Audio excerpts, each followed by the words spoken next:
Assalamu alaikum. I hope you all are doing great. Most students don't struggle because critical thinking is impossible.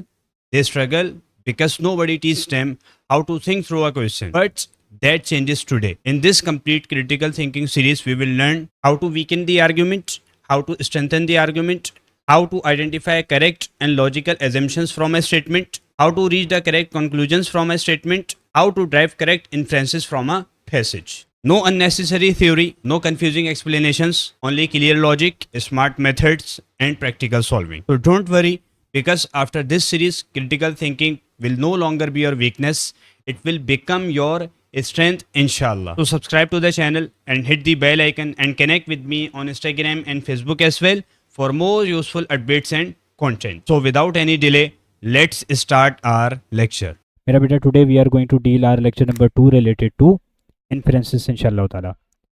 एक lecture cover कर चुके हैं, भरपूर तरीके से हमने उसके अंदर क्वेश्चंस को डिस्कस किया है, डील किया है और समझा है कि बेसिकली इन्फ्रेंसेस आप कहते कैसे हैं। तो बेफिक्र हो जाइए, अगर आपके डाउट्स अभी भी रिमेनिंग है तो इस लेक्चर के अंदर मजीद हम आपके डाउट्स को सॉल्व करने की कोशिश करेंगे इंशाल्लाह ताला। तो मेरा बेटा आपने लेक्चर्स को अपने सर्किल के अंदर भरपूर तरीके से शेयर अप करना है और इस चैनल को भी अपने सर्किल के अंदर भरपूर तरीके से शेयर करना है। ठीक हो गया। देखिए भाई, इन्फ्रेंसेस क्या होता है? इन्फ्रेंसेस की डेफिनेशन मैं लेक्चर नंबर 1 के अंदर भी बता चुका हूँ। क्या कहलाता है inferences? Conclusions reached on the basis of evidence. Simple है, I am repeating again, conclusions reached on the basis of evidence. Simple सी बात है। ये आपके पास क्या कहलाता है? ये आपके पास कहलाता है इन्फ्रेंसेस। ठीक हो गया भाई। सोशल मीडिया प्लेटफॉर्म्स पर भी मेरे साथ कनेक्ट हो जाओ चौपाटर तरीके से। ठीक है। अच्छा भाई, मुझे एक बात बताओ, सवाल को डील करते हैं, समझते हैं यार। ठीक है, ताकि हमें चीज़ें क्लियर हों। देखिए भाई, क्या कह रहा है? कह रहा है इन the overall economy of Pakistan agriculture is the largest sector of the economic activity. ठीक हो गया। अच्छा, फर्स्ट ऑफ ऑल एक काम करते हैं ना यार, हाईलाइट कर लेते हैं, फिर इसके अंदर भी जो की पॉइंट्स होंगे ना वो भी हम देख लेंगे, टेंशन वाली बात नहीं है। ठीक हो गया। ये तुम्हारे पास सवाल आ गया, सही है जी। क्या कह रहे हैं? सबसे पहली बात आपसे कह रहे हैं in the overall economy of Pakistan agriculture is the largest sector of the economic activity. ठीक हो गया। It plays a crucial role in the country's economic development by providing food to its people and raw materials to industry.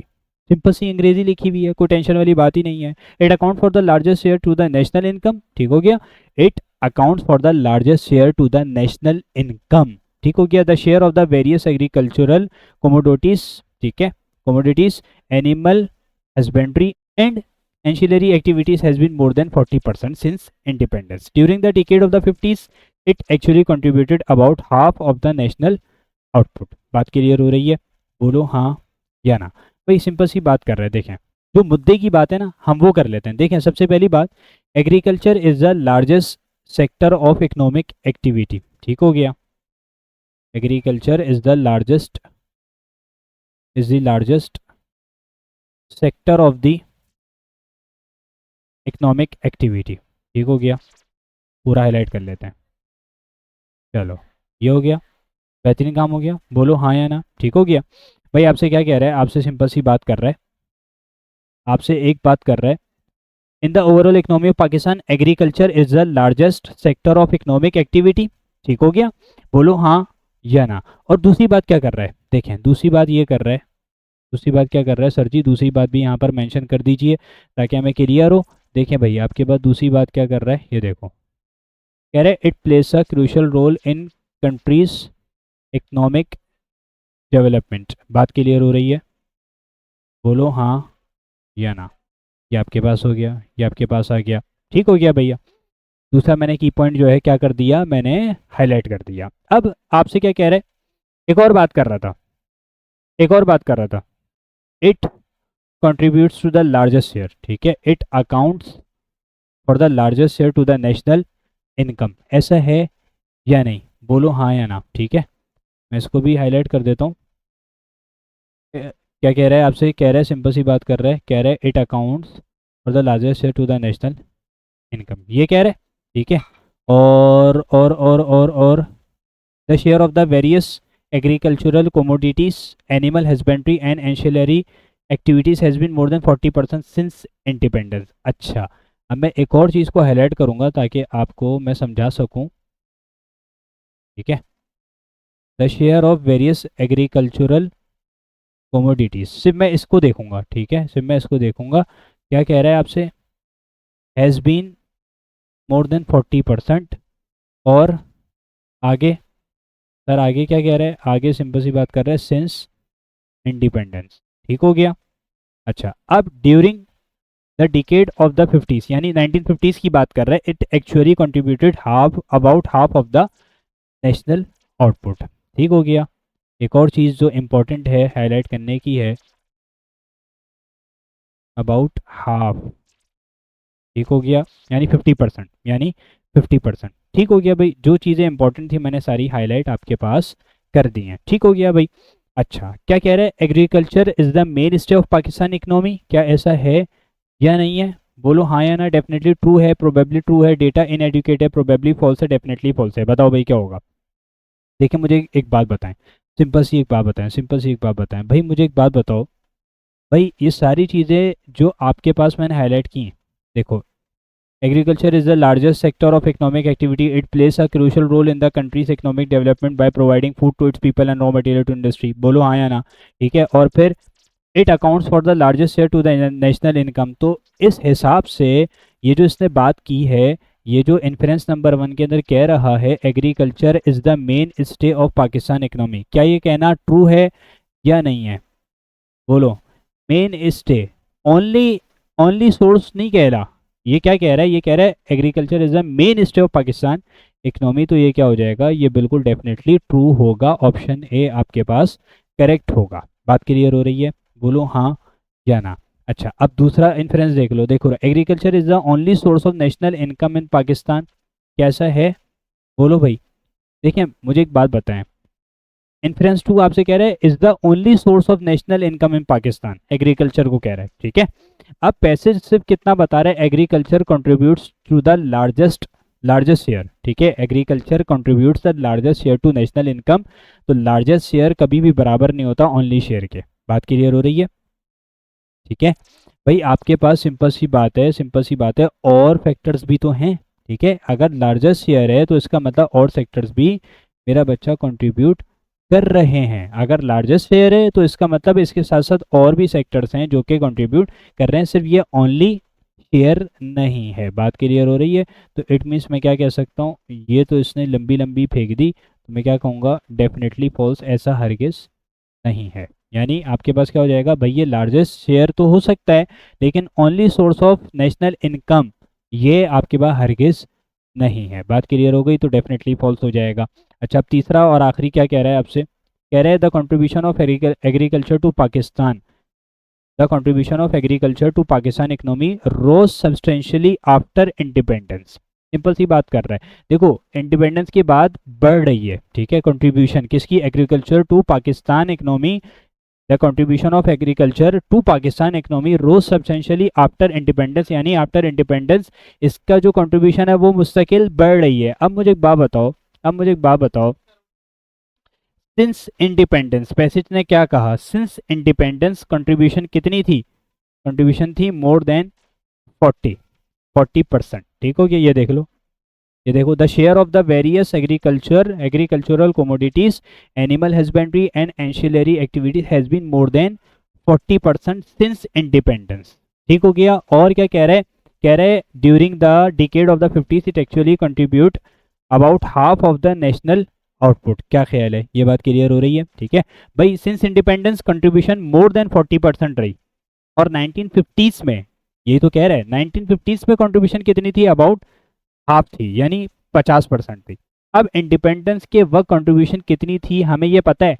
नहीं पता, बस ये पता है कि इंडिपेंडेंस, सिंस इंडिपेंडेंस, भाई आपके पास ये जो वैल्यू है ना मोर देन 40% रही सिंस इंडिपेंडेंस, इसका हरगिज मतलब ये नहीं है कि इंडिपेंडेंस के वक्त 40% थी, ऐसा हरगिज नहीं है। ठीक है, पैसेज क्या कह रहा है, सिंस इंडिपेंडेंस एग्रीकल्चर का शेयर 40% से ज़्यादा था। ठीक है, 1950s में एग्रीकल्चर ने लगभग 50% नेशनल आउटपुट कंट्रीब्यूट किया।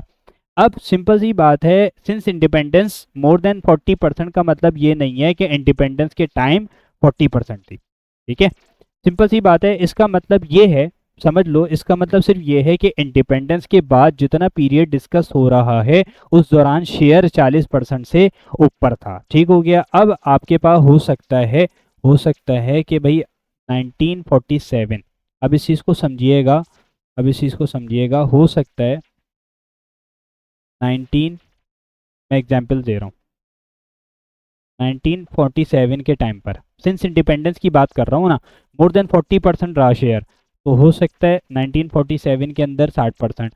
भाई 50s के अंदर तो हमें क्लियर है ना, 1950s के अंदर तो हमें क्लियर है ना वो कितना है, वो हमें पता है कि अबाउट हाफ था, यानी 50% था। ठीक हो गया। अब हो सकता है 1947 में 60% हो, ठीक है, या फिर और करके लिख देता हूँ, या फिर 1947 के टाइम पर आपके पास हो सकता है 45% हो। ठीक है भाई, हमें बस इतना पता है ना कि मोर देन 40% है, तो हो सकता है आपके पास ये वैल्यू हो। ठीक है, और यहाँ पर क्या हो जाएगा, ये तो वही, ये तो हाफ ही रहेगा। ठीक हो गया ना। और आपके पास क्या हो सकता है, और आपके पास हो सकता है, या फिर एक और एग्जाम्पल के तौर पर ताकि आपको क्लियर हो जाए, ठीक है, और आपके पास हो जाएगा जैसे लेट सपोज आपके पास 1947 और 1950s, ये दो ही पीरियड्स हैं। ठीक है, 1947 में हो सकता है तुम्हारे पास जो है ना वो 70% हो। ठीक है, और ये कितना हो, ये 50%। सिंपल सी बात है भाई, मोर देन 40% है ना, तो कोई भी आप वैल्यू यहाँ पर प्लेस कर सकते हो। ठीक हो गया, तीनों केसेस मेरा बच्चा पैसेज के साथ कंपेटेबल है। ठीक हो गया। अच्छा, अब करना है क्या है, देखें, इन्फ्रेंस नंबर 3 कह रहा था the contribution of agriculture to Pakistan economy rose substantially after independence. अब यानी कह रहे बढ़ रहा है मुस्तकिल इंडिपेंडेंस के बाद से। ठीक है, अब मुझे एक बात बताएं, रोज प्रूफ करने के लिए, ये जो बढ़ रहा है रोज प्रूफ करने के लिए हमें 2 पॉइंट चाहिए होंगे, क्या ख्याल है भाई, हमें कितने पॉइंट चाहिए होंगे, हमें 2 पॉइंट चाहिए होंगे, बढ़ रहा है या नहीं बढ़ रहा है, हमें 2 पॉइंट चाहिए होंगे। सिंपल सी बात है, हमें एक तो स्टार्टिंग वैल्यू चाहिए होगी इंडिपेंडेंस के टाइम पर क्या वैल्यू थी, और हमें लेटर वैल्यू चाहिए होगी उसके बाद क्या वैल्यू थी। ठीक हो गया।